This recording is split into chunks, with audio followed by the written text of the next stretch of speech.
ओम नमः शिवाय मंत्र जप, ध्यान और साधना में सफलता के लिए दो मुख्य तत्व प्रमुख भूमिका निभाते हैं।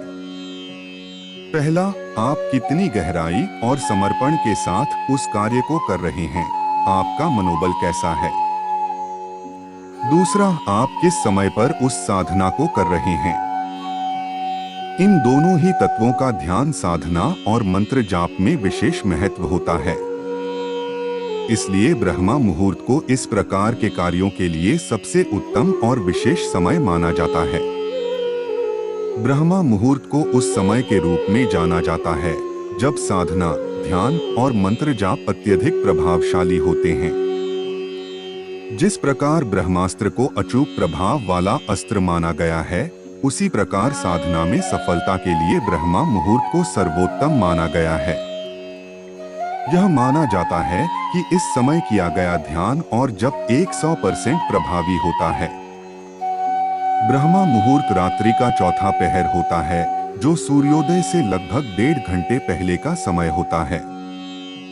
24 घंटों में कुल 30 मुहूर्त होते हैं, जिनमें से सूर्योदय से पहले का पहला मुहूर्त ही ब्रह्मा मुहूर्त कहलाता है। ब्रह्मा मुहूर्त को विशेष इसलिए माना जाता है क्योंकि इस समय नकारात्मक ऊर्जा अत्यंत क्षीण होती है और ईश्वरीय या सकारात्मक ऊर्जा का प्रभाव बहुत तीव्र होता है। भगवान शिव, देवी देवताओं और ब्रह्मांड में व्याप्त समस्त शुभ शक्तियों का प्रभाव इस समय बहुत बढ़ जाता है। इस समय संपूर्ण वातावरण शुद्ध होता है और ऊर्जा स्तर पर किसी प्रकार का प्रदूषण नहीं होता।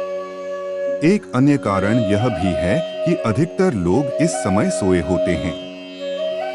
हमारे विचारों और भावनाओं से ऊर्जा उत्पन्न होती है, जो एक विशेष प्रकार का कंपन बनाकर वातावरण को प्रभावित करती है। इस कंपन से उत्पन्न ऊर्जा हमेशा सकारात्मक नहीं होती है। इस समय अधिकांश लोग सोए होते हैं, जिससे चारों ओर की ऊर्जा शुद्ध और शांत रहती है। दिन के समय अधिकांश लोग कई तरह की भावनात्मक उथल-पुथल से गुजरते हैं, जैसे क्रोध, दुख, घृणा आदि। इन विकारयुक्त भावनाओं से उत्पन्न आवेग और तरंगे वातावरण में फैल जाती हैं और आसपास के लोगों को प्रभावित करती हैं। इस कारण दिन में किया गया ध्यान, साधना आदि हमें दैवीय ऊर्जा से तुरंत नहीं जोड़ पाता, क्योंकि वातावरण में नकारात्मक ऊर्जा का प्रभाव अधिक होता है। हालांकि जब साधक साधना की ऊंचाइयों को छू लेता है, तब वह किसी भी समय और कहीं भी ध्यान कर सकता है, क्योंकि उसका आभामंडल बहुत शक्तिशाली बन जाता है और वह नकारात्मक ऊर्जा से आसानी से प्रभावित नहीं होता। लेकिन शुरुआती साधकों के लिए यह चुनौतीपूर्ण हो सकता है। ब्रह्मा मुहूर्त में यह नकारात्मक ऊर्जा और मलिन तरंगे न के बराबर होती हैं। इस समय जो भी पूजा, पाठ या साधना की जाती है, उसका 100% प्रभाव मिलता है, क्योंकि दैवीय ऊर्जा से साधक तुरंत जुड़ जाता है और देवताओं का आशीर्वाद व समस्त सकारात्मक ऊर्जा उसकी ओर आकर्षित होती है। यदि आप साधना के आरंभिक चरण में हैं और आपका आभामंडल अभी परिपक्व नहीं हुआ है, तो ब्रह्मा मुहूर्त में ध्यान करना अत्यंत लाभकारी होगा। इसे एक किसान के उदाहरण से समझा जा सकता है।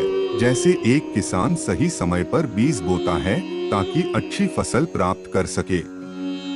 यदि बीज को उचित समय पर न बोया जाए, तो फसल अच्छी नहीं होती या हो ही नहीं पाती। इसी प्रकार आप भी एक आध्यात्मिक किसान के रूप में साधना का बीज बो रहे हैं और अपनी तपस्या से उसे पोषित कर रहे हैं।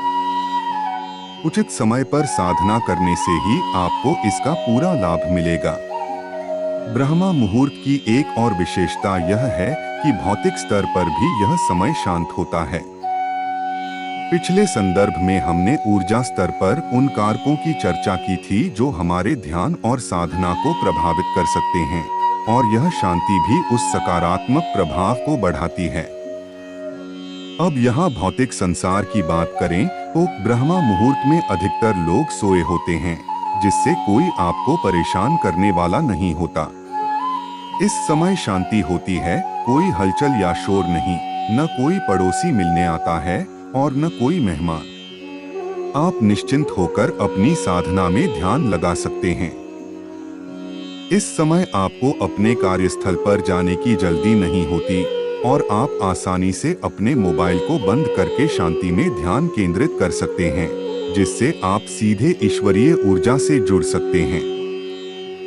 प्रातःकाल शरीर भी ताजगी से भरा होता है और व्यर्थ के विचार कम आते हैं।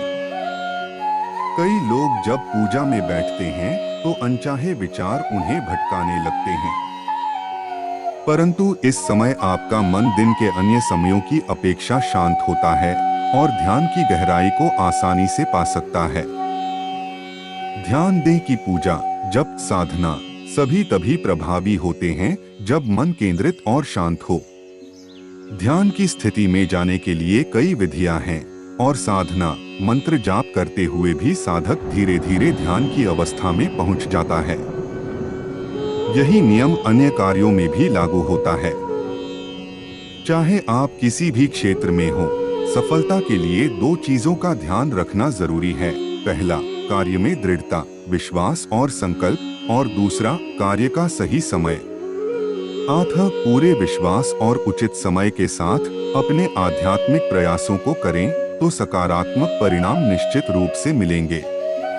यदि आपके कुछ सवाल हैं तो आप हमें कमेंट में लिख सकते हैं। अगर जानकारी उपयोगी लगी हो तो हमारे चैनल को सब्सक्राइब करें, वीडियो को लाइक और शेयर करें और कमेंट में ओम नमः शिवाय लिखें।